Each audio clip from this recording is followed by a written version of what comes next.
all of us. So who thinks that they should go first? Okay, well, let's see. Since this is a history presentation, why don't we go in historical order? So now who thinks they should go first? Logan?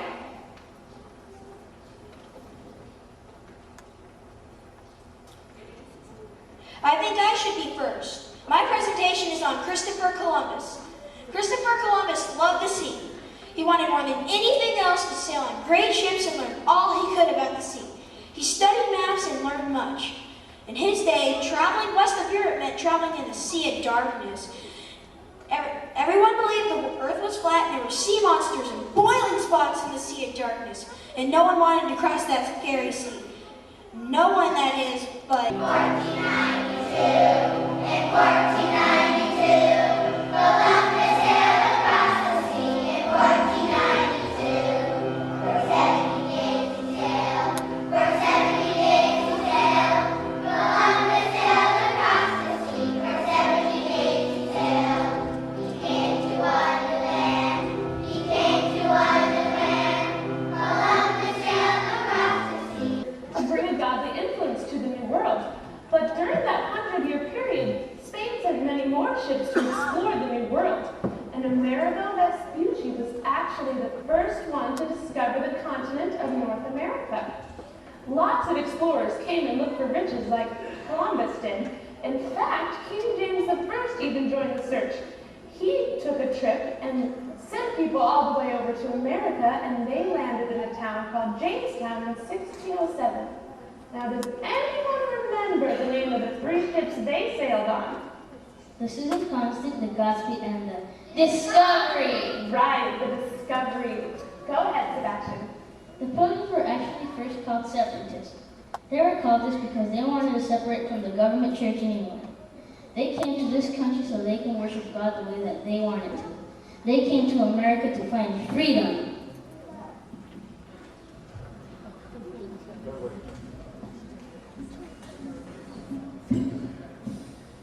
We are a Pilgrim family. In November 1620, we came to the bleak and wild shores of New England. We came because we wanted freedom to worship God. Times were hard, cold. We were hungry. Many in our group died. At one time, only 7 of us were strong enough to be taking care of the sick. And by spring, half of our group had died. We were not good fishermen or experienced hunters, but we asked God to teach us, and He brought friendly Indians who taught us much.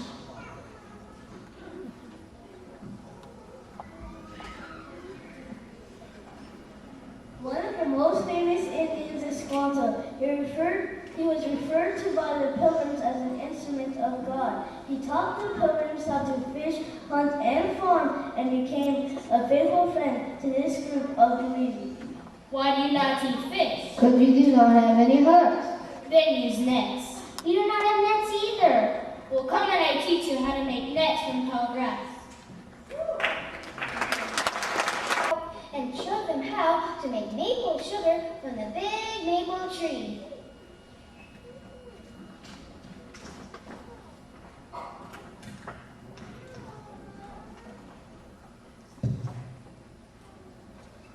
Look, cut hole in tree and watch the tree drip into bucket.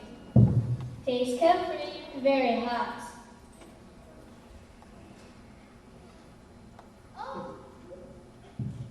Oh, look at that! It looks like the tree is bleeding. No, it is dripping sweetness.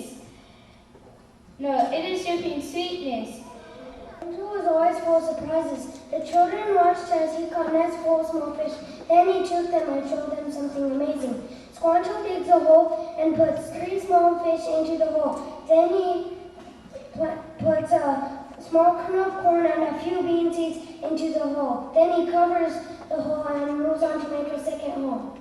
Squanto carefully plants 3 fish, a kernel of corn, and a few bean seeds, while the children were watching with anticipation.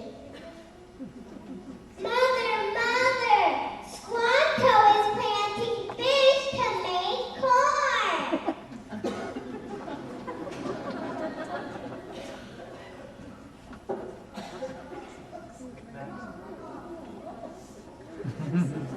You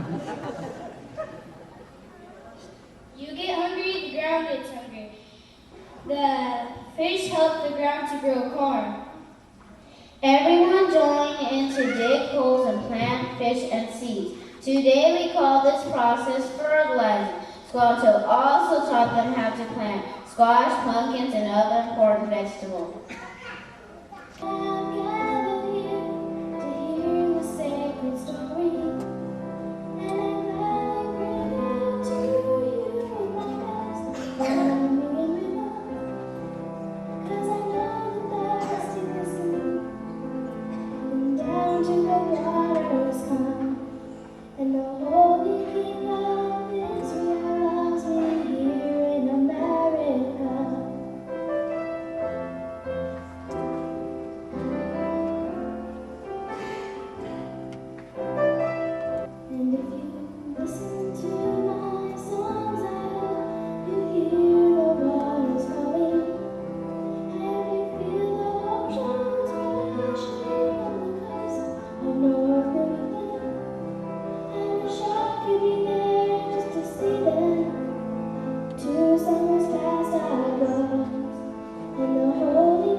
The colonists, George Washington, Ben Franklin, Thomas Jefferson, the Declaration of Independence, the Constitution, and the Minutemen. Right, but who was first? My report was on George Washington. Good, go ahead, Ashley. George wanted to be a sailor when he was young. His mother knew the hard, rough life of a sailor. She had heard many tragic stories of sea life and didn't want that kind of life for her son. His uncle helped him think of other things he could do in life. He looked at his strengths and decided to become a surveyor.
When he was 21, George joined the army. At this time, He was a soldier in the French and Indian War. He fought for the British Army. When the war was over, he went home and married his beloved Martha.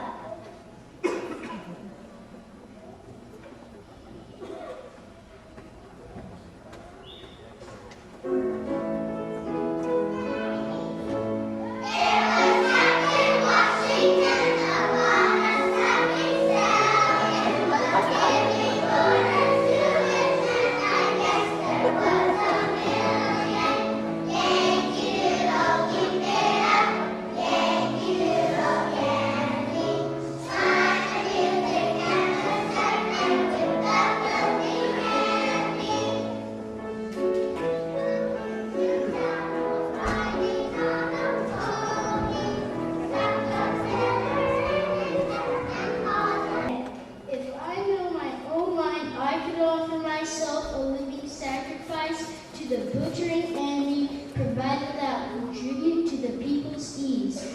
I would be a living offering to the savage fury and die by inches to save the people.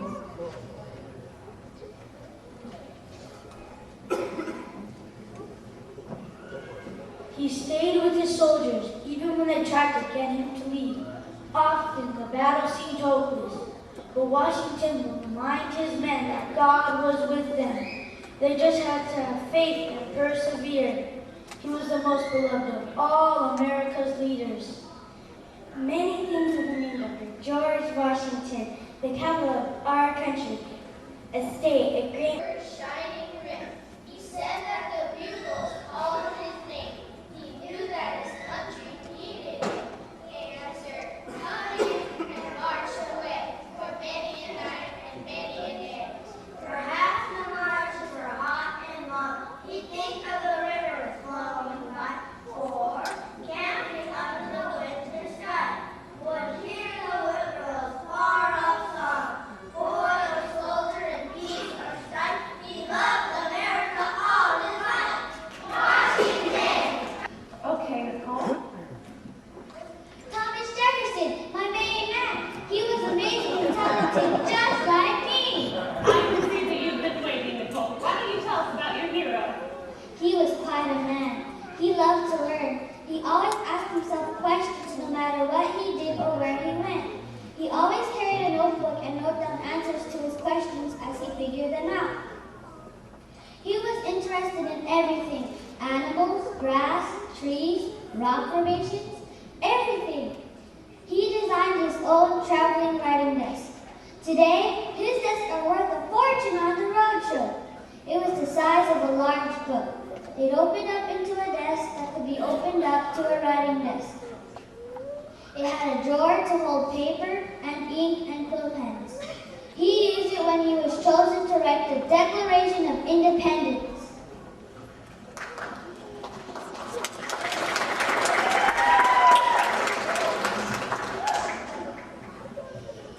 When, in course of the human events, it becomes necessary for one people to dissolve the political bonds which have connected them with another, and to assume among the powers of the earth the separate and equal station to which rising of just powers to the consent of the governed, that whenever any form of government becomes destructive of these ends, it is a right of people to alter to abolish it, and to institute a new government. And for the support of this declaration, with the affirming alliance and the protection of divine providence, we mutually pledge to each other our lives, our fortunes, and our sacred honor.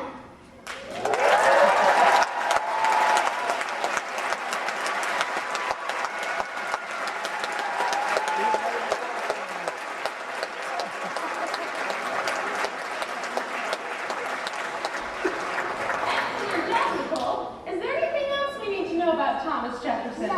Yes, he suggested to the Congress that we needed to have our own money. He designed the dollar bill and coins we still have today. Pretty amazing, huh? He was also an architect. He built the University of Virginia as well as his own home, Monticello. He was the second vice president and the third president of the United States. And I'm going to talk Mrs. Caltech into going to Monticello the year we go to D.C. All right.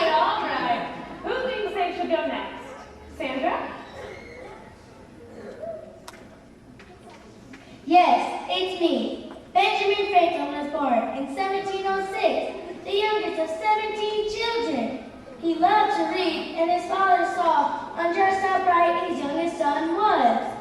There is a story about a time when Benjamin Franklin was 7, and he went into the store and wanted to buy a whistle. He gave the store clerk all the money he had. The store clerk took all of young Ben's money, and he saw just how anxious he was to get that new whistle. Ben whistled all the way home.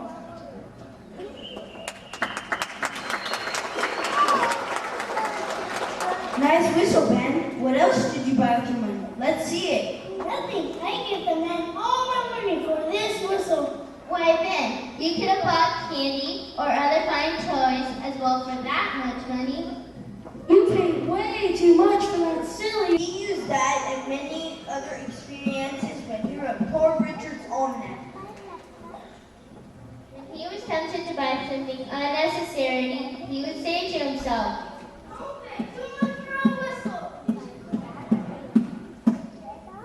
Benjamin Franklin called this book Poor Richard's Almanac, kind of his joke. He didn't want people to know that he had written it, so he named it after a very important in the writing of the Constitution. He was rich in years and life experience.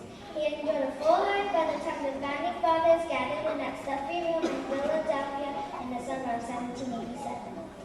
54 men gathered together for 4 months, planning what would be the 4 months and framing what would be the greatest political documents ever written. For a while, all seemed lost in the chaos of dark-colored hall. Later named Independence, each man arguing for the causes they held most dear. The independence had been declared, and compromise was desperately needed for the success of a new nation. But agreement was not visible when Benjamin Franklin, statesman, took the floor.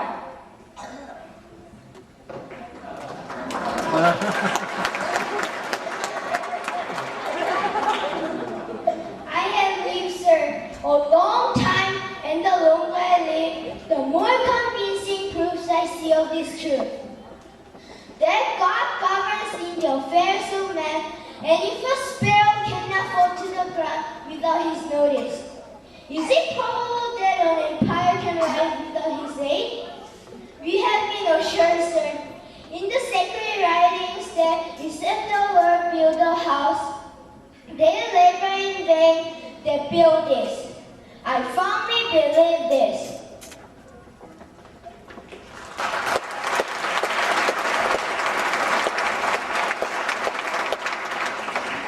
Excellent job, Ben and Sandra.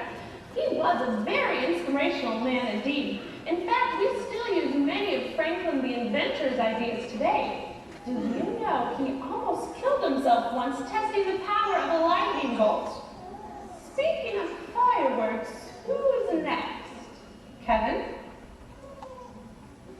I researched the important events surrounding the War of 1812. After the Revolutionary War, England still would not give up on getting America. So in 1812, Congress declared war again because England was blocking supplies coming from France to the United States. That war lasted for 2 years. At the end of it, Sir Francis Scott Key wrote the Star-Spangled Banner as he saw the flag still waving through the smoke of battle. Please stand up to sing the Star-Spangled Banner.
Declaration of George Washington. When the flag was first flown by the Continental Army, George Washington described it with these words: "We take these stars from heaven, the red from our mother country, separating it by white stripes, thus showing that we have separated from her, and the white stripes shall go down to posterity, representing liberty." Beginning with the colonies and coming down to our time, in its sacred heraldry, in its glorious insignia, it has gathered and stored chiefly this supreme idea, divine right of liberty in man. Liberty. Every form of stars or beam or stripes of light means liberty. Not lawlessness, not license, but organized institutional liberty. Liberty through law, and law for liberty. It is not a painted rag. It is a whole national history. It is A bugle, a ruffle of drums, a flash of color beneath the iPad. Well, why don't you just get right to it?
where a new beginning could be built and fortune could be found. Johnny Appleseed had a zest for nature. He had a natural harmony with the Indians and a devotion appreciation. He was said to have a very strange appearance. Daniel Boone and Davy Crockett are also pictured men of those rugged pioneer times. As time passed, more and more the cry could be heard.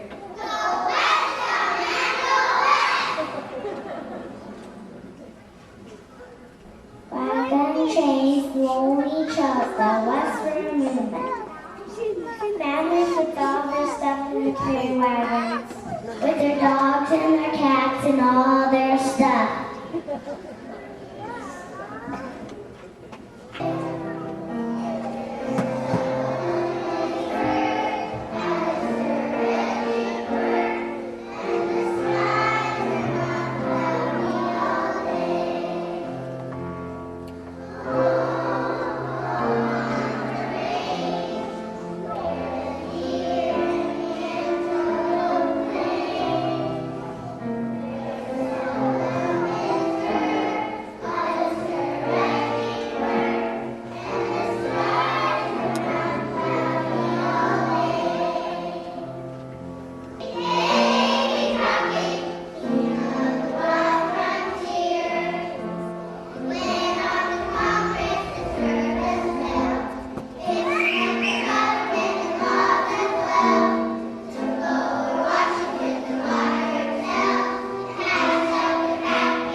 getting out here by 3:15. I think we're going to be laid down to the parking lot again.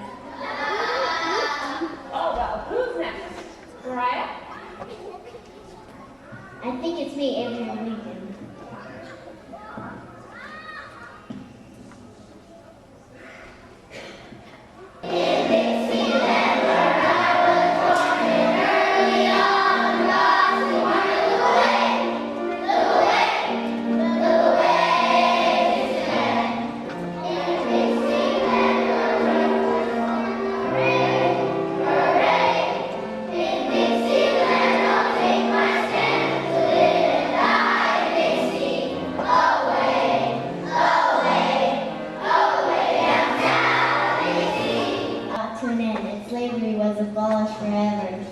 He loved to learn. He was a man of determination. He was committed to fairness and a godly leader of our country. Fathers brought forth on this continent a new nation, conceived in liberty and dedicated to the proposition that all men are created equal. Now we are engaged in the great of war, testing whether that nation or any nation, so conceived and so dedicated, can long endure. We have met on a great battlefield of that war. We have come to dedicate a portion of that field as a final resting place for those who here gave their lives that that nation might live. It is altogether fitting and proper that we should do this. But in a larger sense, we cannot dedicate, we cannot consecrate, we cannot hollow this ground. The brave men living and dead who struggled here have consecrated it for us. Its truth is marching on. Glory, glory, hallelujah. Glory, glory, hallelujah. Glory, glory, hallelujah. Its truth is marching on.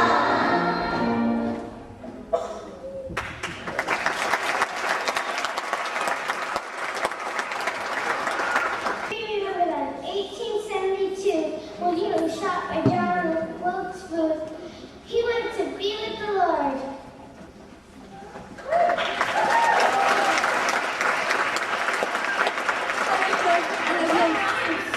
That was quite a moving presentation. You're very much right, Mariah. We can learn a great deal from Mr. Lincoln. Now, after the Civil War, America was once again the United States. Who can tell me how many states that we have? Stacy? Wait, that's my part of the presentation. You can ask that question. From 1865 to 1957, we have grown to 50 states. Our flag has 13 red and white stripes to remember the original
One who sees that for centuries we have developed into the greatest country on the face of this earth. All because we have sought truth, have determination, committed to freedom, and considered to believe in God to be our foundation. But as we enter the 21st century, I am wondering, are we forgetting truth and justice? Are we leaving a God that has left us behind because we have accomplished so much and don't think we need Him anymore? Is love for God and country a thing of the past? Today, many people seem to feel that a strong military, a robust economy, and a sound laws will protect us. But the reality is a nation's destiny is simply determined by its commitment to godly moral standards. Patriotism must not become a thing of the past. We must return to the principles upon which our forefathers founded this country. In God we trust. We must realize that without our faith in God, America is like any other country. It is only by putting the Lord first that we will flourish.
So much for realizing, helping us to realize, Lord, that truly our trust in you is what we need in this nation. We thank you for our founding fathers. We thank you for all the wonderful things that they've done to give this country the firm foundation that we have. And I thank you, Lord, so much for my students who've been able to realize and to understand how important it is for all of us to know that we will only flourish if God is with us. Thank you for that, Lord. And I just pray that as we finish this evening, you will help all of us to bless your name for being the wonderful foundation for this country. For truly in God we do trust. Amen.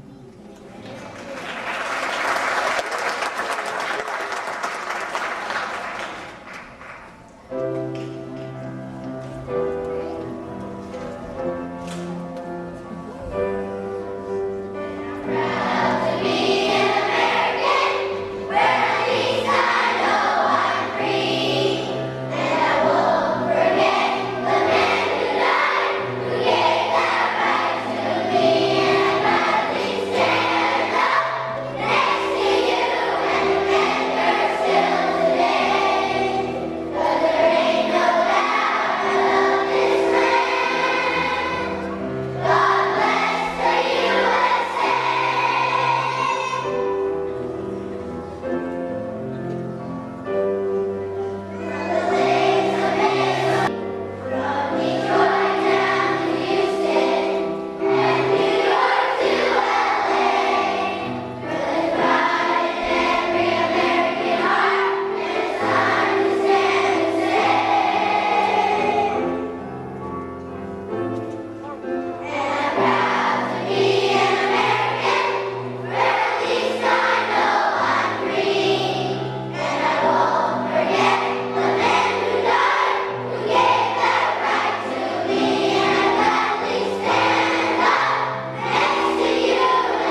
learned such wonderful vocabulary.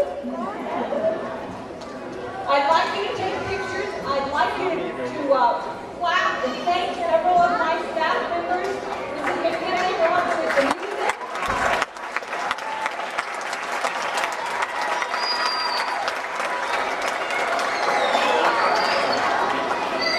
Mrs. Stout for helping in directing.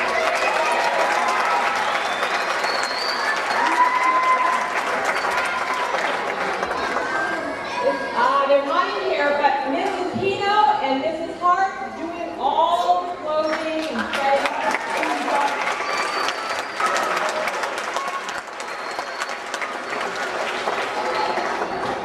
Susie Brandrick helped with being our teacher.